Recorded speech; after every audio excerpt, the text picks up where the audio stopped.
Welcome to Beyond Table Talk, a space for real people and real conversations that move us from awareness to action. Each episode dives deep into the issues that impact our daily lives, financially, emotionally, and socially, with real talk from real people. We're so glad you've joined us, and we've got a powerful conversation ahead. Whether you're tuning in live or catching the replay, thank you for being a part of this community. Now let's get into it. Meet our moderator. Hello, everyone. Thank you for joining us. I'm Deborah Hurston, the Executive Director of ABAP, and our moderator, Sharon Taylor, wasn't able to join us. She's going to be joining us shortly, but I'm stepping in because I would like to share with you, before we get started with the program, a little bit about ABAP. ABAP is a nonprofit organization that was charged by the community to create Minnesota's first ever Black-led community credit union. That credit union is now called Arise Community Credit Union. The community also asked us to create a safe place, a comfortable place, a culturally sensitive place where they can talk about financial literacy. They can understand the differences between needs and wants and move toward a path of creating generational wealth. And that is the Financial Empowerment Center. Through the Financial Empowerment Center, ABAP has created its own curriculum that addresses a whole host of money management topics. We deliver that program to organizations, to individuals, and we also provide free one-on-one coaching. That one-on-one coaching is based on a foundation of trust, and it helps us help the community move from just barely making it to thriving and planting seeds for the generations to come. And so if you'd like to know more about our Financial Empowerment Center, please go to our website and check us out, give us a call, sign up, and participate in the movement that we're creating to help the community move forward. So with that, I'd like to have our guests come back to the screen and introduce themselves, because the Side Hustle program, a show, was one of the most popular shows we've ever had. And so I'm going to ask each of our guests to introduce themselves, tell us a little bit about themselves, and then we'll get right into the program. So Karen, we'll start with you. Okay. I am a lawyer by training. I was a partner in a large law firm. I worked for Nike doing a variety of things, including being counsel for their Nike golf division. I wanted to pivot into something smaller and became my own entrepreneur, and I assist startup and acquisition entrepreneurs, which we'll talk about today, find their path forward. Wonderful. And Nikisha. And Nikisha, am I pronouncing your name correctly? Yes, you are. Oh, thank you. My name is Nikisha Caldwell, and I am the founder of the Lab Med Spa and Wellness. And I do a lot of work centered around community healing and community programming, especially for women and children, to help them build confidence, understand holistic wellness, and also creating sustainable opportunities for other mothers. Oh, wonderful. I see a lot of opportunity for us to possibly collaborate in the future. So I'm definitely going to put a pin in that. What I would like to get into is what I hear a lot of, not just young people, but mostly young people talk about side hustles. Because of the economy, the world that we live in, it's really tough to make ends meet. So when I think of side hustle, I think of multiple jobs. Tell me what you think of when we say side hustle. How do you define it? I would define it similarly to what you're doing. I know people who have 2 and 3 jobs. They tend to have their main employment, and then they're using their side hustle for the additional needs or wants that they may have. So a lot of times I hear from people about wanting to provide opportunities for their children, and that's how and why they're doing the side hustle. Keisha? Okay, I'm just gonna fix my screen here. Here it's kind of blurry. So when I think of side hustle, I think of just an opportunity to use your skills and your talents that really hasn't fully been developed or strategized. For example, I do have many side hustles. I come from a background of artists. My father is an artist.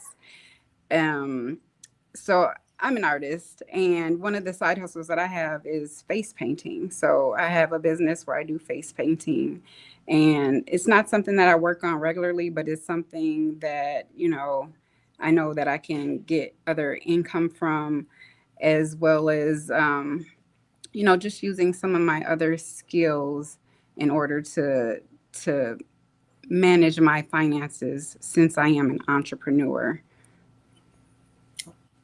Very good. Now, Nikisha, when you were speaking, I was thinking about people who want to get into a side hustle. There are side hustles that are a job. As I used to moonlight at a local retail store, it was just a job, something to do. But then there are side hustles that are a part of your interests, which is, to me, it's very different. How would you advise people to decide, to pick, to spend their time doing something? What's the best avenue so that it's not drudgery for them? I feel like, if you're going to decide side hustle, you have to decide, not just based on money or, um, what's out there. You have to pick something that uh, can be passionate for you, as well as, healing. Like, um, starting the Alchemy Lab, Med Spa and Wellness, I did that because I wanted to be able to take care of not only myself, but my family. And I'm very passionate about that. So that's the reason that I went in that direction for that particular side hustle. So I would say it needs to be something that's very, something that you can be motivated about, and something you can eventually turn into something more than a side hustle. I think it starts as a side hustle because a lot of people in our community don't have, funders or, funds just sitting there waiting for you to start the business of your dreams. It's something that you kind of have to work towards and lean into. And that's why it's a side hustle, because it's something that has to grow naturally and through your hard work and dedication. So it should definitely be something that you're passionate about, and something that you can, be a visionary about, something that you could see growing, and something that you can expand upon, and something you could see leaving for as your legacy. You know what? I tell you, I want this to be a conversation. So, Karen, she just leaned all in your space. No. I want you to jump in. Yeah. Oh no. and talk wonderful. about what you do. Great. And well, I'd like to add on to what Nikisha had to say. There are a couple of points that I want to highlight there. The first is, I think you have to be passionate either about the problem you're trying to solve for your customer or your customer. Ideally, both. Help. Entrepreneurship is not an easy path. If you want to own your own business, whether by startup or acquisition, it's not easy. And if you don't like the people you're serving, or you don't like the problem you're solving enough to continue solving it one more day, it makes it really hard. The second that she talked about a bit was hobby versus your company. And I meet a lot of people who have great hobbies, and they think, wow, maybe I could turn the knitting or the sewing that I do for family and friends into a company. And yes, you can do that, but you also give something up in the process. And so when I coach with folks, we talk about that. Do you really want to be living, eating, and breathing your hobby? Or do you want that hobby to be your relaxation, your way of getting away from the other cares of the day?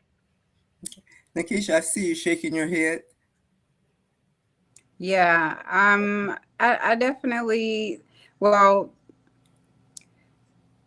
let's just say it makes me think of, you know, being in high school and then choosing what my major is going to be.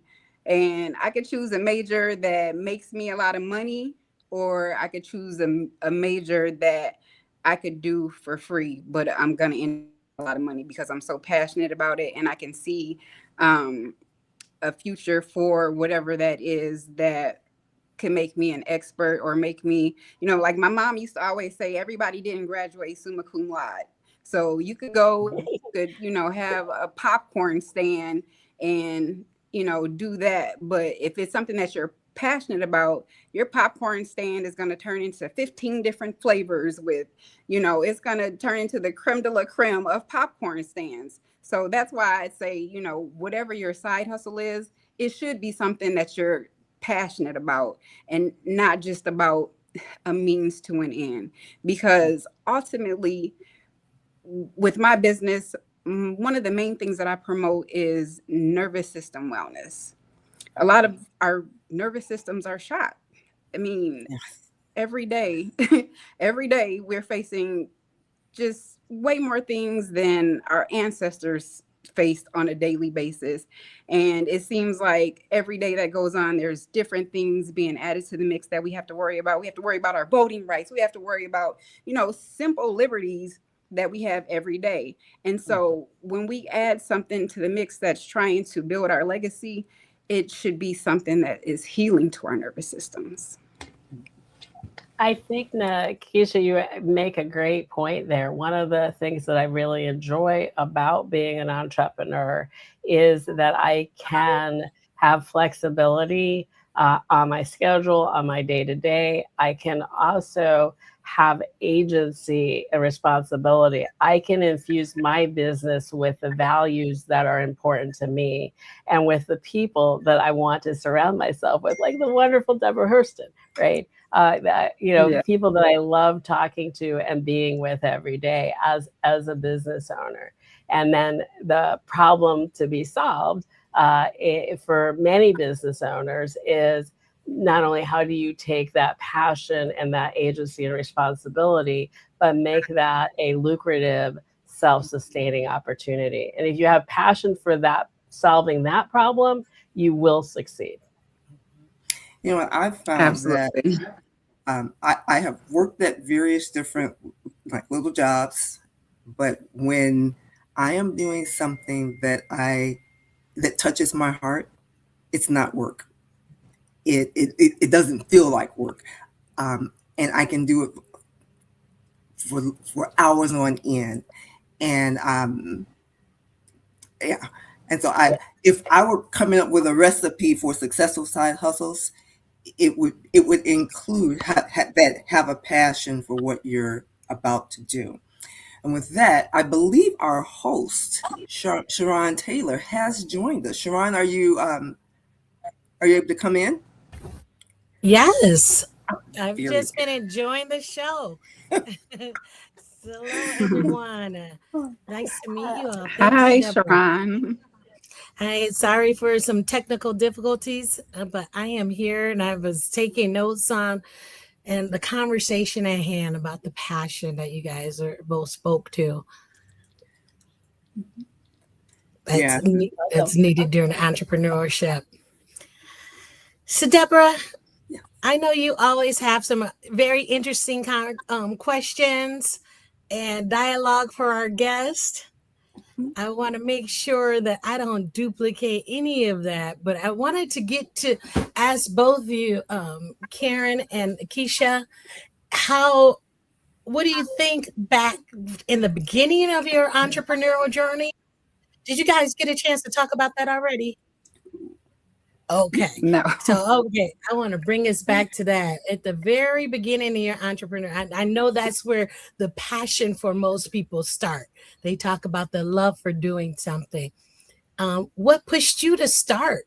And at what point do you realize that your side hustle had the potential to become something bigger than that? Karen, will you kick us off? I will I will kick that off. So for me, I was looking at what was the next step, what was the next challenge, and I actually thought about buying my own business and couldn't figure out how to do it. Not because I'm not smart enough, but there wasn't a clear pathway. There was always the startup model, and it just seemed like there needed to be a better pathway for people like myself who didn't want to go from 0 to 1, but wanted to start at step 1 and go from there. And it turned out that that meant and creating searchfunder.com, which is the online platform for acquisition entrepreneurs, which has now, for me, evolved into Fetch Strategies. So I have the ability and the bandwidth to be able to take some time to help build the startup. Many people don't. And I recommend to everybody, whether they're a startup entrepreneur or an acquisition entrepreneur, that the best way to get started is to start doing it as your side hustle. And then when it takes over your life, that's when you start flipping things around. You go to reduced hours at work, and then part-time, and then full-time with your startup or your acquisition. Okay. So some advice there of like kind of slow walk it. Yes. Yeah. I firmly believe in it. And after so many people, I've interviewed hundreds of people on tape and then talked with thousands and thousands of entrepreneurs. And that's the conclusion from all of that rich data. Okay. Yeah. That seems to be good advice. And once it kind of starts to consume you and then go ahead and start to reduce the hours other places. Nakisha, hello, and thank you for joining us tonight. Hey there, how are you? I am great. I am wonderful. We finally get a summer in Minnesota. So I'm thinking a number of people are starting some side hustles because they probably are getting high doses of vitamin D today. Yes. What would you say to that question about when you think back to the beginning? What would be most important and critical? Because it can be very confusing for folks. Well, let's take you a little, give you the short version of my entrepreneurial journey to answer the question. I started at a construction company, and I worked there for 2 years. I had a goal. I got pregnant with my daughter. I said, I'm going to work here for 2 years so that I can, purchase my first home, and I'll grow from there. But my main goal was to get a home for myself. I worked for this company for 2 years as an intern, and they decided to keep me on as an intern when it came time for my review, even though they were hiring people straight from college. They had, ads everywhere talking about they were hiring people. They didn't want to hire me on full time, which sidetracks my goal to get a home. And so I decided that I was going to move into work that was more fulfilling to my passion, which was appetite for change. And then COVID hit. So that was 2019. Then COVID hit and everybody got laid off for that time period. And I decided at that point in time, if I'm going to work 40 hours a week, I'm going to work for myself.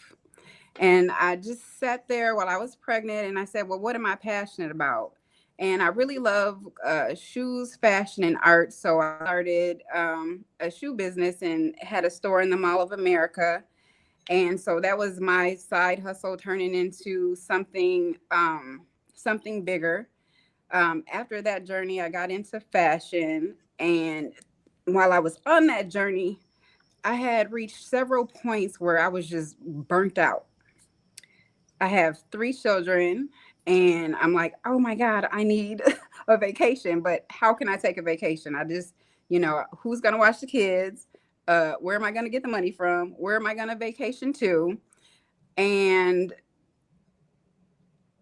that's what kind of started me on the path of wellness. Because as I stated earlier, I think the biggest part of any side hustle is to make sure that it's something that you can maintain And in order to maintain it, it has to be something will regulate your nervous system. So I think I got a little side on the question, but No, I heard you. I mean, really talking about the startup of it all and speaking to what sparked it for you. And I thought you looked familiar because appetite for change. And then you did some things when I was running some programming with students. You came through and brought the group, and so I know a little bit about the background. And when you say now that health and wellness was part of your plan, that was that too, because you really talked about nutritional foods and changing that. And so that was part of that, as well as now you're in a different avenue, but the same avenue, right? So that's that yeah, it's become core full passion that you circle. were talking It's about. Yes, Yeah. it's become full circle for me. So I've taken like many of my side hustles and merged them together into like one foundational thing that is now um it's still kind of at this point my side hustle because I'm still building it and it's still growing and it's not at the level that I know that it's going to be at. But you know, it was all about for me kind of bridging all that together. Yeah, absolutely. Absolutely. May So, I add on? yes. Yes. I wanted to add on to what Nikisha was saying because as an entrepreneur, your business is you. And so your physical, emotional, and spiritual and social health all impact your business. And so she's making a wonderful point there that I wanted to underscore. Absolutely. Thanks Thank for you. doing that. Absolutely. So the term entrepreneurship through acquisition. Tell Yes, us more it's a, about that, Karen. What is that term about? it, But it, it, it, especially for our viewers who are hearing it for the first time, share with us. it is a mouthful and then try typing it. So entrepreneurship through acquisition is also known as ETA. Sometimes you'll hear me call it acquisition entrepreneurship. And essentially it is rather than going from zero to step one by starting your own business, you buy an existing business. There are different models of entrepreneurship through acquisition. The one that I focus on is one that was developed out of Stanford in the 1980s and has become increasingly popular since about 2015. It has really taken not just the United States, but the globe by storm. And that's the search fund model. Essentially, it is a way of looking at a business for the first time business buyer. And what you're looking for are stable, profitable businesses. Most folks are looking at a size where the person who owned that business was able to raise a family and be able to send their kids off to school. Now, if you're thinking about buying a business as a side hustle, our entrepreneurs have done that, and that's a very exciting way of doing it. Now, you may have heard the term starter home. Oh I yeah, I was right, thinking that when you were saying right, first time business owner, I was like first time home owner kind owner. of pro. Exactly. So if you're thinking about owning a business as a side hustle, then what I would consider in my space a micro business, a small business that you can afford to buy and you can run. Think of something like an after school program or a weekend program, something that you might be able to actually run when you're not at your day job. So that might be an opportunity for a side hustle business. Oh, nice, wonderful. Okay, yeah, that's something to think about too. I know that's probably a very new term or theology for some viewers out there. So for folks to say, consider this, especially when it is in alignment with your passions. How might you build that? Exactly. And so let's say you are into sewing. You know somebody who is a seamstress. They may want to be retiring. Thinking about buying that business might be an opportunity for you. Yeah, absolutely. I heard you say, Nikisha, you was doing something around shoes, and now I'm building out that brand to clothes and more into fashion and broadening that. Is that something that you had considered purchasing? One that already exists, or maybe retiring or moving or whatever the case? Well, I haven't really considered, purchasing an existing business, but even though I've set it on the back burner for me, I could definitely see myself in the future coming back to it, circling back to it. I think everything that I've been involved in, and as far as side hustles or just anything that I've done, I never really fully retire the project. It's something Mm-hmm. that I'll circle back to when certain resources are in place. That's awesome. Yeah. I want to pose that question to our viewers too. Please join us in this conversation. Add in the chat and or in one of our various forms that you can connect with us. But please join us in that. Have you considered buying an existing business as an entrepreneurship through acquisition, ETA? Right. Yep. Yep. You're getting the lingo down. You're getting the lingo Got down. it. Yeah. Wonderful. Now, just to think a little bit about the mindset and discipline behind side hustles, I want to dig just a little deeper in that. And I know we talked about passions already, but what kind of qualities do you think people need within themselves to make a side hustle successful and sustainable? Things to keep maintain it. Sometimes we pour a lot of money into, we've seen that in businesses on the front end, Oh, yeah. and then it's difficult to keep that up. So what are some of the qualities or things that people should consider?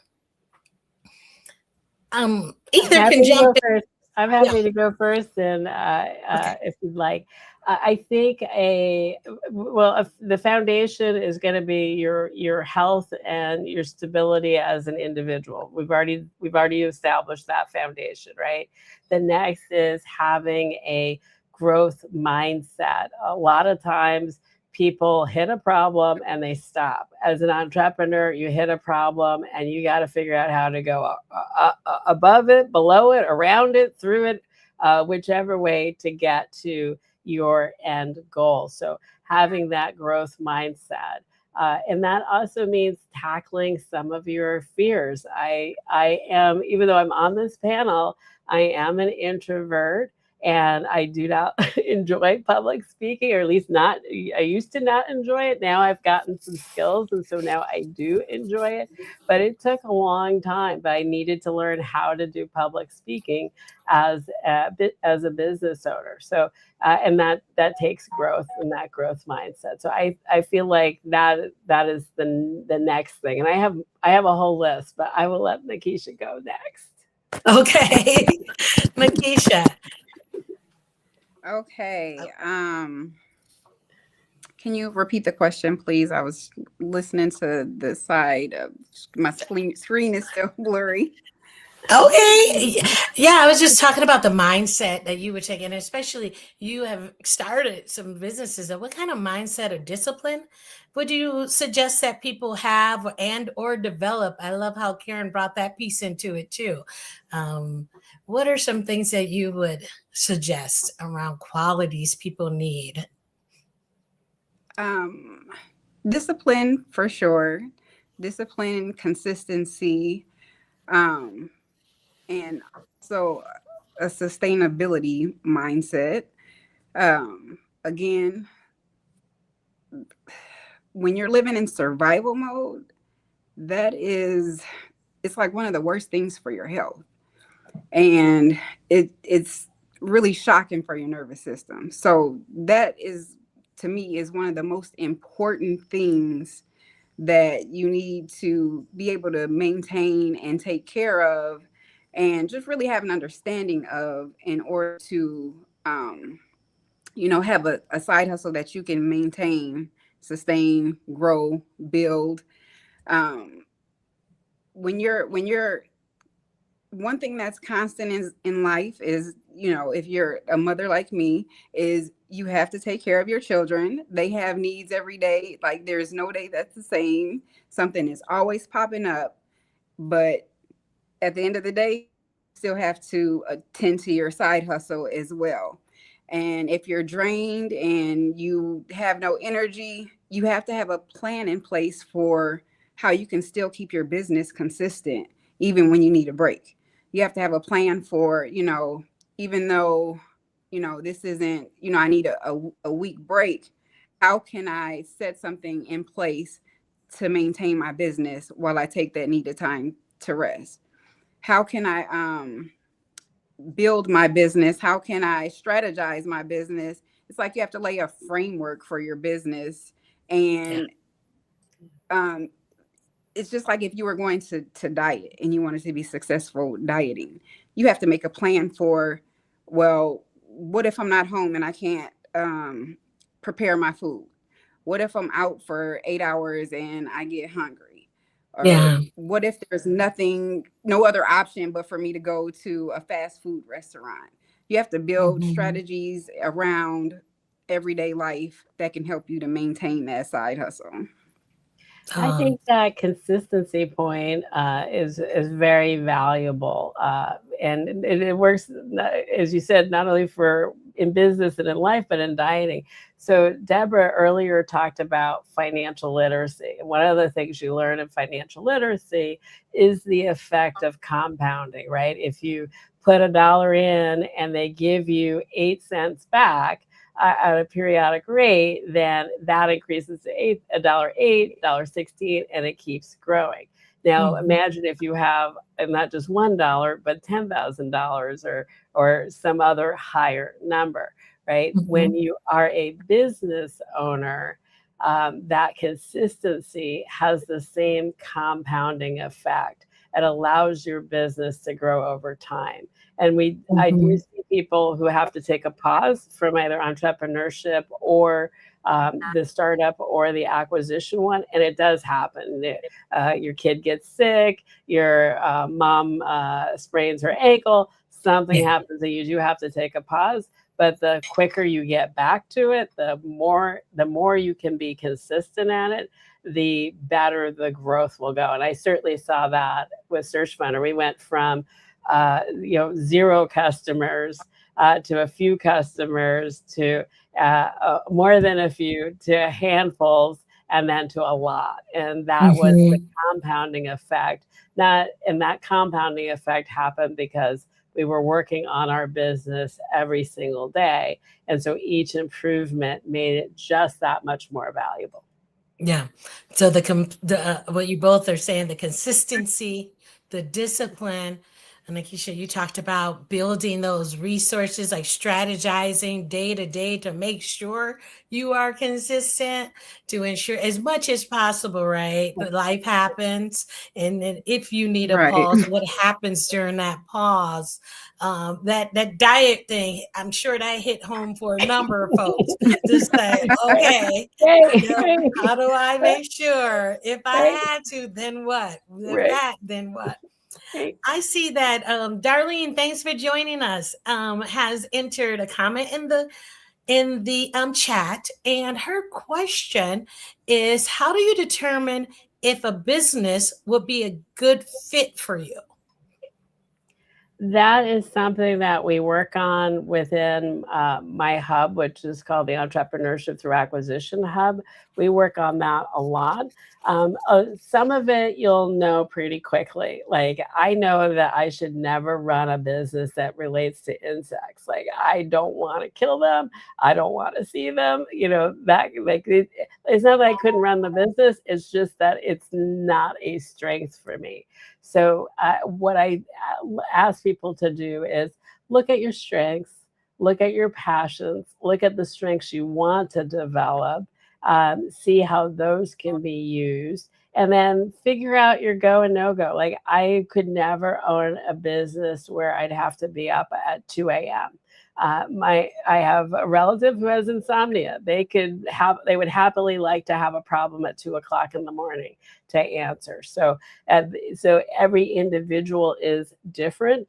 The fit part, you can also look at what are the things that give you flow. Deborah mentioned it, like when you're doing your passion, when you're doing that thing that you are gifted at, it seems like time just flies by. It seems like effortless. You really don't have to work all that hard at it. Now, you may have developed skills at it over time, but it doesn't feel hard or painful to you, like, as hard or painful as, say, maybe doing your taxes does, or something else like that, right? The thing that gives you flow. So is this a job or an opportunity that will allow you to be in your flow state more than maybe you are now, or just as much? So that flow piece really helps. Like, I love a good spreadsheet. Most people would probably say that's the last thing that they want to see during the day is a spreadsheet. And so I have an advantage when it comes to things that need process and workflows and spreadsheets. That would be one of my gifts, and is that ability to be in flow with something like a spreadsheet. Other people, they're in flow when they're out talking to customers, or when they're out making, or when they're in making product. It just depends. Okay.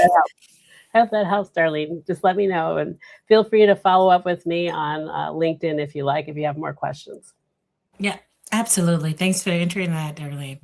The chat is open, so people please join us.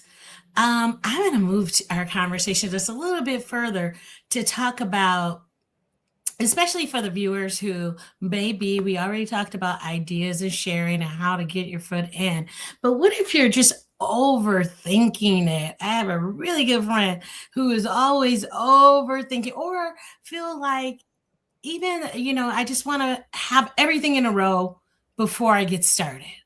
How do you actually begin? What's the kickoff? What do you say to folks? I would say stop talking about it with your friends.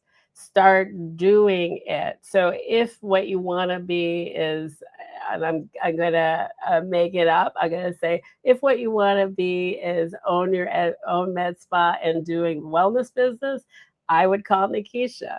If what you want to do is own a tailor shop or seamstress, go talk to a seamstress, go talk to a tailor, go talk to the people who have been doing it and ask them questions. And most entrepreneurs know how hard this is, and they will be willing to talk to you at some level about the experience. So go start doing, and really just let each conversation lead you to the next conversation.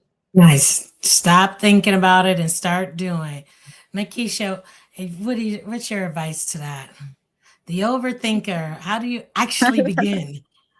Like, what got... Well, I'm just going to say, I agree 100%. Just start. I've worked with organizations, and then I read a little about their history, and they're like, we've been here for 100 years. And I'm like, wow, I didn't even know about that. And I think it's the same thing with your business. If you go ahead and, you're thinking about starting a business, get your LLC, get it established so that you can have that date on there. Whether you start it, that month, next month, or in 2 years, your business has some date that it's been established, and is coinciding with, the conception of that business.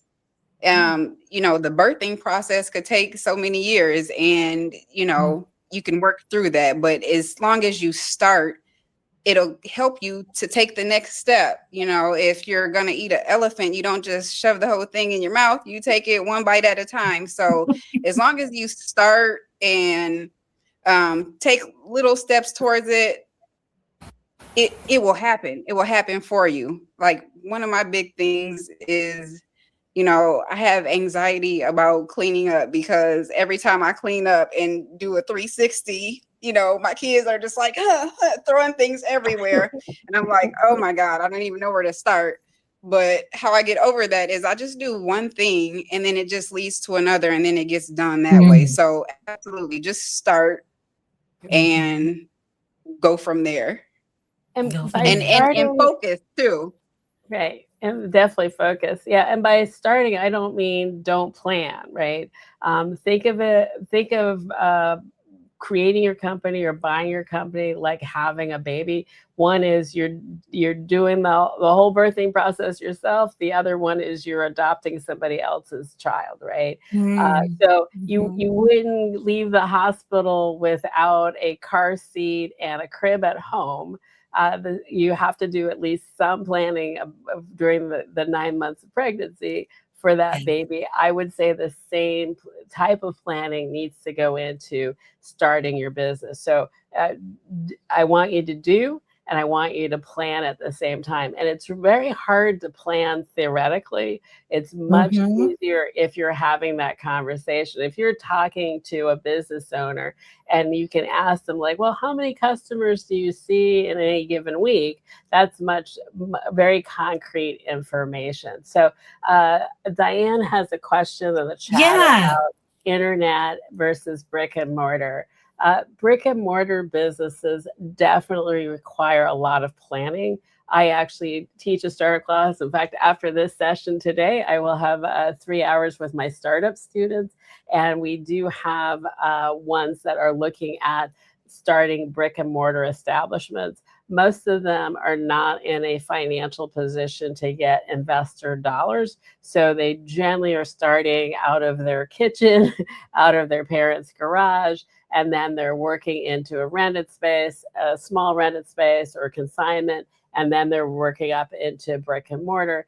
And the place that I do it through, they've actually had very successful retail businesses. So if you're going to do brick and mortar, definitely do the planning piece of it. I have a preference for internet businesses. That mainly probably because I've started 2 in a row now, and I see how easy it is to grow compared to a brick and mortar. But what I do is more related to knowledge-based work, so doing the training. If your customer expects to see you in a shop, then I definitely believe that you should be moving towards a brick and mortar space, whether it's renting out a space, say in Minneapolis, so you can sell those shoes and sell those dresses and things like that, or doing it on consignment at first and then building up to a bigger space. So you don't have to, Diane, I guess is what I'm saying is you don't have to make a decision today. You can grow into the decision and allow your customer to tell you where they're willing to purchase. Okay, sound advice. As you can see, I'm still experiencing some technical now visual delays where I'm in and out. So I'm going to go off camera for just a moment here. But while I do that, I want Nakisha, because you've had the brick and mortar for a food place. We may need that. And then you've also may have experienced some of the internet kind of sales. What would you say to Diane here regarding she can't do both? How should she decide? And Karen, that was all great news. I love the steps on how to do that and the research behind it. Is there anything you would add to that, Keisha? Well, like you said, I've experienced both the brick and mortar and online. My shoes are currently online, and I don't have to worry about storage. I don't have to worry about, paying rent or a bunch of other costs associated with the brick and mortar, including time. So I would say it really depends on the type of business that you have. If it works better for you, or if it's something that you can have online, I feel like that would free up a lot more of your time to do one of the other things that entrepreneurs have to do. You know, we wear 7 different hats. So, you know, instead of going to open a store or a brick and mortar, you could put that time into marketing if you can have a business online.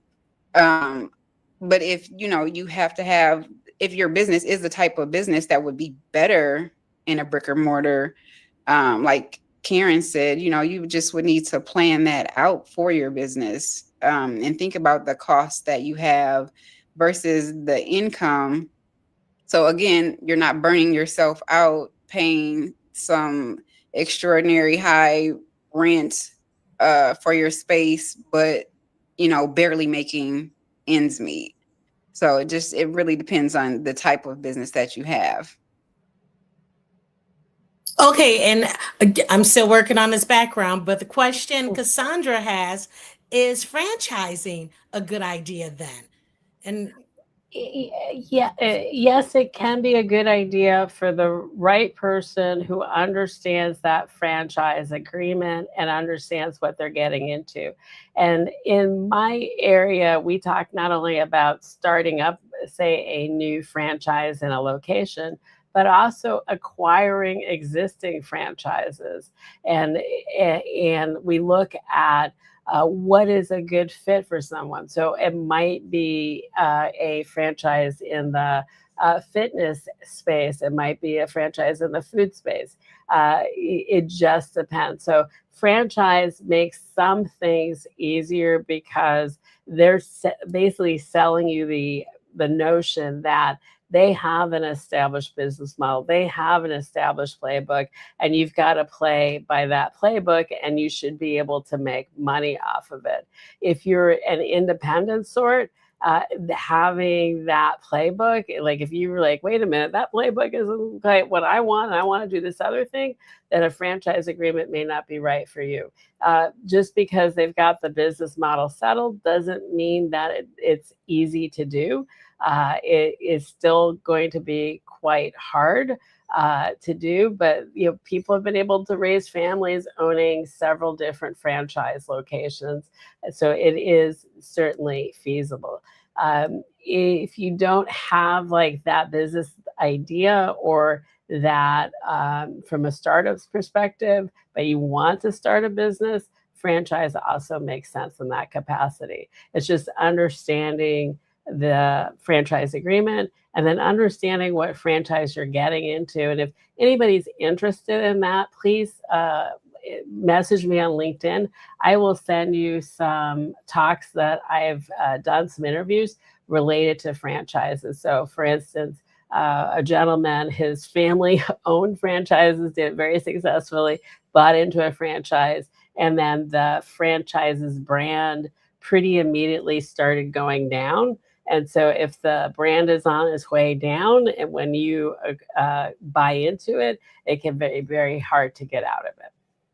And I don't mean to be a negative Nelly, but I always want to give people the straight scoop. There's enough people who are kind of rah-rah cheerlead out there that I just want to make sure that you've got sensible advice.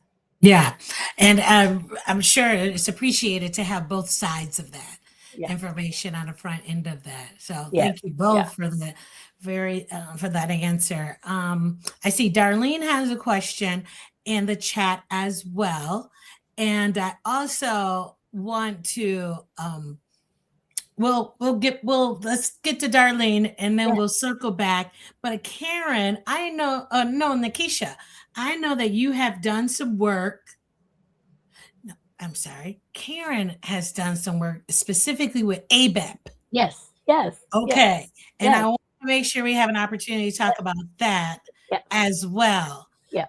Okay. So I'd love to talk about it. My company has partnered with ABEP to establish scholarships for a training course on how to buy your own business. In fact, we're going to be doing a session, not this week, but I believe next week about it.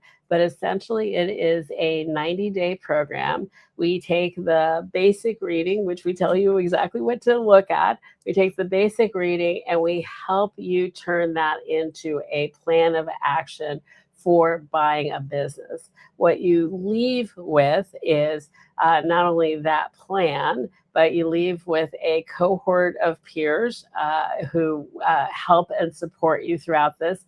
Entrepreneurship actually is more of a team sport. I know that there are always like articles in the paper about how fabulous somebody or another was and how they're at the pinnacle. Understand that it's generally a team sport. You got to have a good team around you. So that's where we start with the team. Helping you put peers and other mentors around you to support you. We give you pattern recognition. We're sitting on a lot of data, and we help you to understand the different patterns and the different flows that folks go through. And there's a whole host of other things that you leave with. But the idea is by the time you finish, you've got a 90-day action plan. You have your peers and network around you. You have feedback from people who have done this before on how you're communicating with business owners and lenders, and how you can constructively improve how you're talking with folks. Oh, wonderful. And I'm sorry, Karen, did I miss, how do you sign up, and is there a fee associated with it? There is a fee, but we are working on the scholarship program for with ABEP. We have one scholarship financed. We're looking to finance 2 more. So if you know of businesses, lawyers, accountants, folks who lenders who might want to sponsor someone, we'd be happy to talk to them about sponsoring additional scholarships. But you apply to my hub and just send me a note on LinkedIn or through ABEP, and I will be sure to get you that information.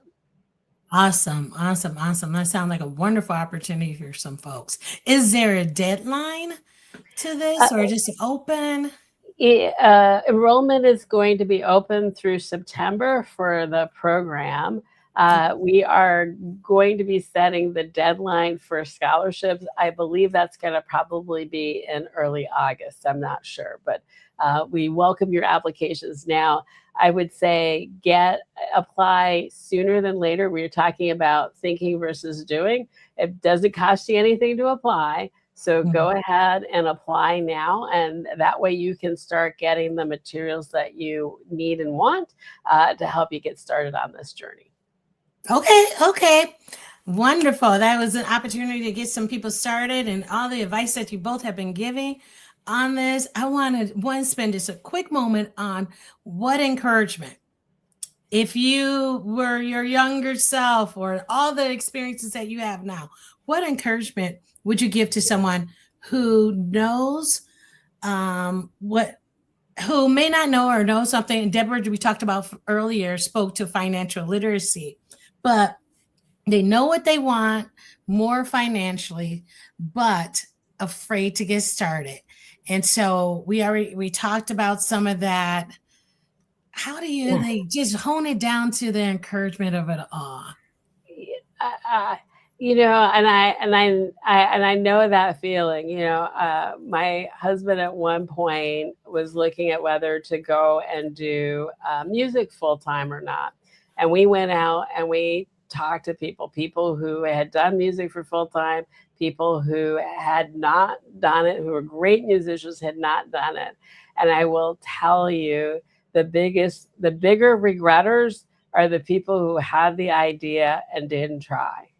Okay, I see Darlene in the comments was talking about she's a dog person and would like to open a kennel on the weekends. What she do? Like, we provide some encouragement around. You already said get going, take the next step. Talk to other people who are doing that kind of work. If you know those, or reach out. Anything else? Right. Talk to people who are doing that work, set a plan of action, and really ask yourself, is this something that you want to be tied to? Because doing a business, even as a side hustle, is, and I bet Nikisha can tell me, is probably like having another child, right? So you're basically asking yourself, do I want to bring another baby on board? And what is that baby going to look like? At least you have more control about that aspect of it. But still, you just, make those baby steps. And sometimes it's not right now. Like you can say to yourself, okay, I've got a plan of action. It's not right now. I've got to get my financial foundation in order. I got to get my emotional house in order, or whatever it is. And maybe I'll do it later. But I think not trying is usually where people have the biggest regrets. Yeah, you both of you have given such wonderful advice to Nikisha, you also talked about the born baby analogy and making time and the resources and strategies around it. What would you both say? I'm going to start with you, Nikisha. Before we close, we have like a couple of minutes left in our program. Time really flies. So I want to make sure that you have like the one thing you would share as a clear, practical step that people can take today, tonight, tomorrow. By the way, I love the idea that you said, start your LLC. That's your start date. That's the birthing period. And then you get to say, even if you only have baby steps, I've been doing this for 5 years or 3 years, so I love that one personally. But is there something else that you would say that starts with a one practical, one clear step that people should take before they decide it? And if they want to move into an ideal income or grow the side hustle, what should they do? Or what should they have? I would say, besides establishing your business, one clear step that you could take is to really sit with it, dream about it, plan it, envision it, and just really figure out where you see this bit. Like, just dream wildly about it. Like, think about if you had no limitations, if you had, 100% free time, you didn't have to worry about bills, you didn't have to worry about anything. Just really envision where your side hustle could take you and use that as inspiration to start taking steps. And for me, in any side hustle that I've been in, once I started taking steps, other steps started falling in place. And that was a clear indication for me that I was headed on the right path, which inspired me to keep on going. Yes, absolutely. Absolutely. I mean, I've heard that story too from a number of people who are very successful, but they just started it. Yes, Kim. Sorry, was so excited. I have a couple of practical ones. So after you get your LLC, go immediately over and get your EIN number. That's your employer identification number. It's free to get, and it means that you're not giving your social security number to strangers on the other side of the internet. So that's one. Nikisha said, dream big. I would say set time on your calendar to dream big, whether that's in the shower or in the bathtub, when you're taking a walk or whatever it is. Set time to dream big about what this baby can be so that it inspires you and helps you to solve the problem. Wow. Viewers, thank you for your participation. Thank you, Karen, and thank you, Nikisha, for all of the words of affirmation, direction, practical skills, all of the wonderful things and wisdoms that we dropped today. It is 7:00 and we are at the end of our show for now. These topics are always posted on our website, so please come back and visit us at ABAP. Check out some of our past shows. Tonight's conversation reminds us that side hustles do not always begin with perfect timing, unlimited resources, or having everything figured out. Sometimes they begin with a skill, an idea, a need, and a willingness to keep going, even when growth feels uncertain. And you both spoke so eloquently about those things. Again, I want to thank you both for sharing your experiences, insights, and encouragements with us tonight. And I especially want to thank Association for Black Economic Power for continuing to create a space for conversations that inform, equip, and empower. Thank you all, and see you next month. Thank you for joining us for another episode of Beyond Table Talk. We truly appreciate you, our viewers, and we want to give a special thanks to our moderators and panelists for sharing their wisdom tonight. You can check out their bios to learn more and their contact information. We also want to thank our sponsors who make these conversations possible. And we encourage you to stay connected. Follow us on social media, engage with the conversation, and share with your community. If you'd like to sponsor an episode or get involved, we'd love to have you to be a part of this journey. Scan the QR code. We take this moment to thank our incredible team that brings this program to life. Before you head out, please take a moment to fill out the post-checkout form. Your feedback really matters. Let's keep the momentum going, and remember, the most meaningful conversations don't just happen at the table, they live beyond it. See you next time.